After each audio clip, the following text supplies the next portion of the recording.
Guys, তোমরা যারা এখন পর্যন্ত অ্যাডভান্স সার্ভার সেট আপ করতে পারো নাই অথবা ডাউনলোড করতে পারো নাই, তোমাদেরকে আজকে আমি দেখাই দেবো কিভাবে তোমরা খুব সহজে এক ক্লিকের মধ্যে অ্যাডভান্স সার্ভার সেট আপ করতে পারবা। তো চলো বেশি কথা না বলে ভিডিওটা শুরু করা যাক। তো অ্যাডভান্স সার্ভার ডাউনলোড করার জন্য তোমরা এই ভিডিওর ডেসক্রিপশন বক্সে লিংক পেয়ে যাবা, ওইখান থেকে তোমরা সিম্পলি ডাউনলোড করে নিবা। তো তারপর তো তোমাদেরকে দেখাইতেছি কি কি করা লাগবে। ডাউনলোড করার পর একটা লিঙ্ক দেবো, তো ওই লিঙ্কে ক্লিক করার পর তোমরা সরাসরি গুগল ক্রোমের এই ওয়েবসাইটের মধ্যে চলে আসবা। এখানে আসার পর লগ ইন গুগল দিবা, তারপর হচ্ছে তোমাদের একটা জিমেল অ্যাকাউন্ট দিয়ে এখানে জাস্ট সিম্পলি লগ ইন করে নিবা। তো এরপর তোমাদের এখানে কিন্তু কাজ শেষ, এরপর তোমাদেরকে এরকম একটা ইন্টারফেসের মধ্যে নিয়ে আসবে। তো এখানে আসার পর তোমাদেরকে একটা জিমেল দিতে বলবে আর কি। তো একটা যে কোনো ইমেল দিয়ে দেবা যেগুলো আছে তোমাদের অ্যাক্টিভ ফোনের মধ্যে। তারপর হচ্ছে নিচে জয়েন বাটনের মধ্যে ক্লিক করবা, তাহলে তোমাদের জিমেলের মধ্যে একটা কোড যাবে, সেই কোডটা এখানে দিয়ে দিবা। আমার যেহেতু অ্যাকাউন্ট করা আছে তো আমার ডাইরেক্ট কনফার্ম হয়ে গেল। এরপর এখান থেকে উপরের কোডটাকে জাস্ট কপি করে নিবা।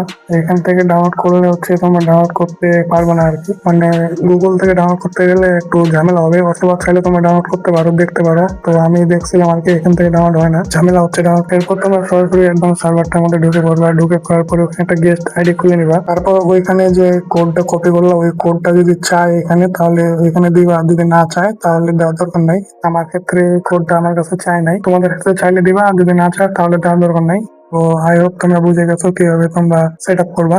আজকের মতো এখানে, আল্লাহ হাফিজ।